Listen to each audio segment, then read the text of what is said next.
The Medieval Women's Forbidden Nights, Incubus Secrets Revealed. Imagine a world shrouded in endless twilight, where the veil between our reality and the realm of the demonic felt paper-thin. Now, picture a woman, alone in her chamber, the embers in the hearth slowly dying. Suddenly, she feels a presence. This isn't a dream, it's a visitor. Heavy, paralyzing, and sometimes, strangely alluring. In medieval Europe, thousands of women reported such terrifying and disturbingly, sometimes seductive encounters. These weren't just nightmares. These were visitations by an entity known as the incubus. Their stories, whispered in confessionals and recorded in horrified chronicles, unveil a secret history of fear, desire, and the demonic that both captivated and terrified a continent. So, what truly happened in those shadowy bedrooms? Section 1. Setting the medieval stage, a world ripe for demons. To really get why the incubus was so terrifying, we need to step back into the medieval world. This was a time when faith was everything, and the supernatural, that was just part of everyday life. The church was the absolute bedrock of society, its teachings shaping every single aspect of life, from birth to death, and most importantly, what came after. Heaven and hell weren't just vague ideas. They were considered real, tangible destinations, and the forces of good and evil were locked in a constant battle for human souls. And demons. They weren't just folklore characters. They were a palpable, ever-present threat. Christian demonology, painstakingly detailed by theologians and scholars, painted a vivid picture of a whole hierarchy of fallen angels, each with their own nasty purposes. And among them, lurking in that hazy space between being awake and asleep, was the incubus. The word incubus itself comes from the Latin incubare, meaning to lie upon. Gives you a pretty unsettling picture right away, doesn't it? Now, this belief didn't just pop up out of nowhere. You can find echoes of similar entities in much older traditions, from Mesopotamian spirits like Lilu, who was said to seduce women in their sleep way back around 2400 BC, to figures in Greek and Roman mythology. But in medieval Europe, the incubus got a distinctly Christian and distinctly sinister makeover. He was an agent of Satan, a tempter, a violator, and sometimes a seducer. The medieval world, already buzzing with deep anxieties about sin, salvation, and the ever-present threat of damnation, was the perfect breeding ground for such a creature to take root in people's minds. Section 2. Theme 1. The Alluring Deceiver, Seduction and Sin. So, while loads of incubus encounters were flat-out terrifying, a surprising number of accounts, often hinted at rather than explicitly stated, painted the demon as an alluring, even irresistible figure. You have to remember, medieval society was incredibly repressive when it came to sex, especially for women. Any desires or thoughts considered wrong or sinful had to be shoved down, yet they often found an outlet in these nighttime tales. Some testimonies described incubi appearing as handsome men, whispering temptations, or offering forbidden knowledge or pleasures. Even though these encounters were blamed on a demonic source, perhaps they gave some women a way to explore or explain feelings and experiences that just didn't fit into the rigid moral rules of the day. The incubus could become a scapegoat for perfectly natural human desires, a way to experience sensuality, even if it was through the terrifying lens of demonic interaction. Take the legend of Merlin, the great wizard of Arthurian lore. It even suggests he was the son of an incubus and a mortal woman, a princess no less. This story, popular throughout the medieval period, lent a strange kind of legitimacy to the whole idea of demonic parentage, and hinted that such unions could produce extraordinary, if tainted, offspring.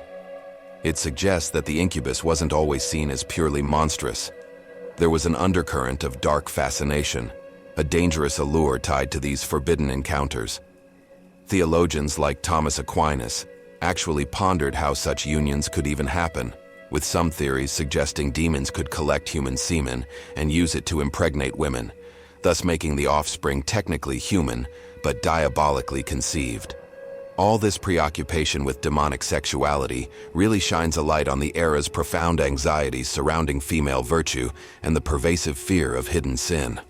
Section 3. Theme 2. The Violent Intruder, Terror in the Night.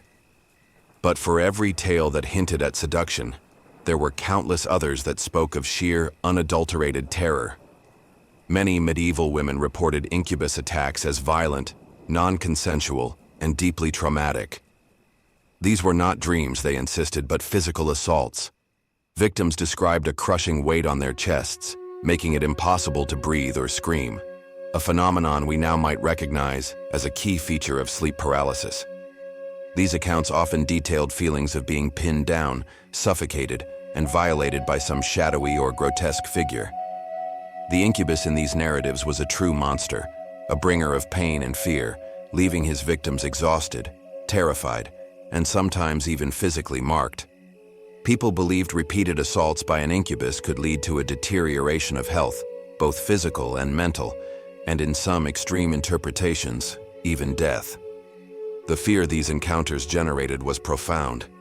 It wasn't just the fear of a physical attack, but the spiritual horror of being targeted by a demonic entity. It was a sign that your soul was in peril, that the forces of darkness had taken a specific and terrifying interest in you.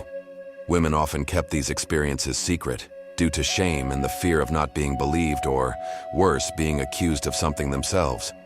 However, if they were disclosed, these stories could send ripples of fear through entire communities. The dread was not only of the incubus itself, but of what its presence signified, a breach in the spiritual defenses of the individual and the community. Section 4. Theme 3. Voices of the Accused and Accusers, Consequences and Condemnation. An incubus visitation was more than just a personal horror. It had profound social and legal ramifications. In a society deeply suspicious of female sexuality and quick to see demonic influence everywhere, a woman's claim of such an encounter could be a very dangerous confession. While sometimes an incubus was blamed for an unexplained pregnancy, offering a bizarre, supernatural excuse that might, in some rare cases, deflect accusations of adultery or premarital relations, it was a double-edged sword. More often, repeated claims of demonic visitations or any perceived unnatural sexual knowledge or behavior could lead to devastating accusations. The line between being a victim and being an accomplice got dangerously blurry.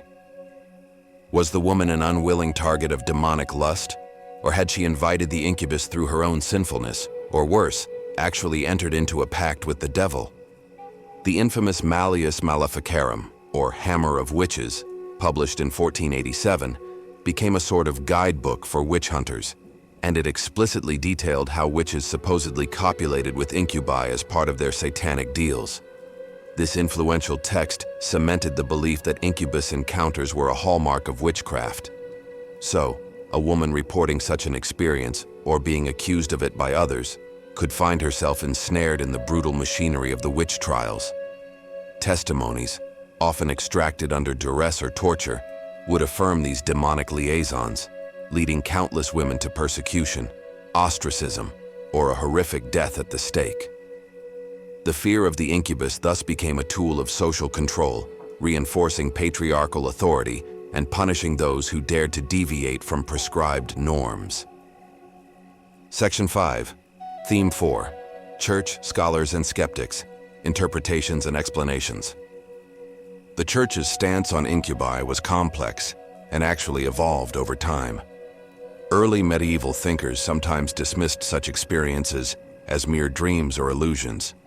However, by the High Middle Ages, and certainly with the rise of the witch hunts, the reality of incubi and their sexual interactions with humans was largely accepted by church authorities. Figures like Friar Ludovico Maria Sinistrari wrote extensively on incubi, exploring the theological implications of their attacks and how to combat them. Exorcism, not surprisingly, was one prescribed method for dealing with an incubus problem. Theologians debated the very nature of these demons. Were they fallen angels consumed by lust? How could a spiritual being physically interact with a human anyway? Theories abounded, including the notion that incubi or succubi, their female counterparts, could steal male semen and then use it to impregnate women. This would explain the birth of Cambions, half-human, half-demon offspring, like Merlin was sometimes said to be. These children were often believed to be deformed or possess uncanny abilities. Martin Luther himself, a key figure in the Reformation, reportedly believed that odd-looking children could be demon spawn and, chillingly, should be destroyed. However, even back in the medieval period, there wasn't universal agreement. While the dominant narrative was one of demonic reality, some scholars and early medical thinkers did search for other explanations, however basic they might seem to us now.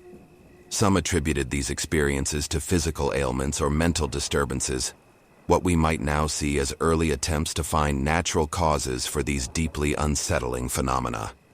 But in an age so saturated with supernatural belief, the demonic explanation often held the most sway.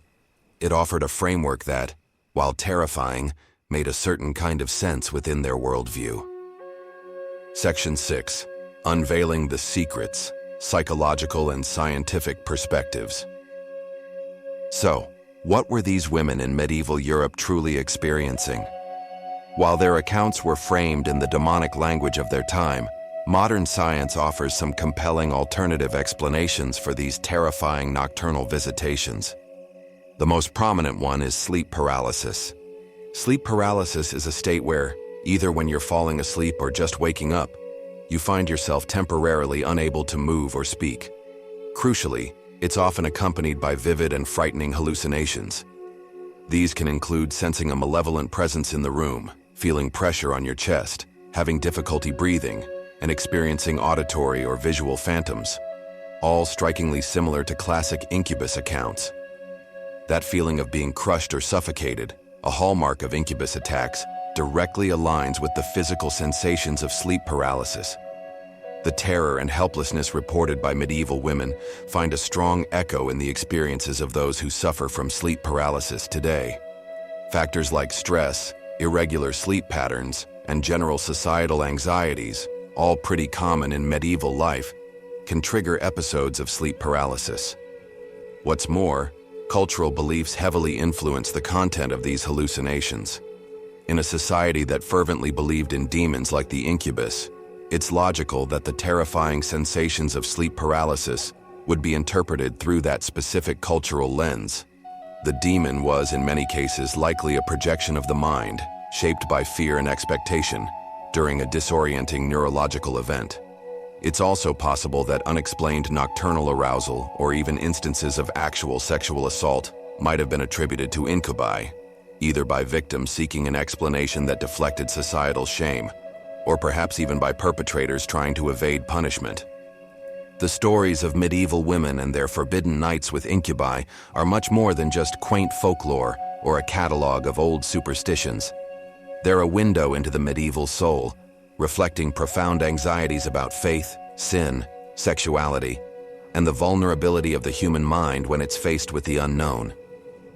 These accounts, whether they were born of genuine terror, repressed desires, the chilling experience of sleep paralysis, or the grim realities of accusation and persecution, paint a vivid picture of a world where the demonic felt undeniably real. The incubus as a figure served many purposes. It was an explanation for unexplained pregnancies, a manifestation of guilt-free sexual fantasy, a scapegoat for societal fears, and a tool for religious and patriarchal control. While we can now re-examine these secrets through the lens of psychology and science, understanding the sheer terror, and at times, the complex allure these encounters held for medieval women, allows us to connect with a past that, though distant, wrestled with universal human experiences, fear, desire, and the search for meaning in a world often filled with shadows. The incubus may no longer stalk our bedrooms in quite the same way, but the mysteries of the night and the human mind's incredible capacity to conjure both terror and wonder definitely remain. What do you think about these medieval accounts? Were they purely superstition, or was there something more going on? Share your thoughts in the comments below, and if you want to explore more of these shadowy corners of history and folklore, don't forget to like this video and subscribe for more journeys into the mysteries of the past. Go on, click that notification bell so you don't miss our next adventure into the unknown.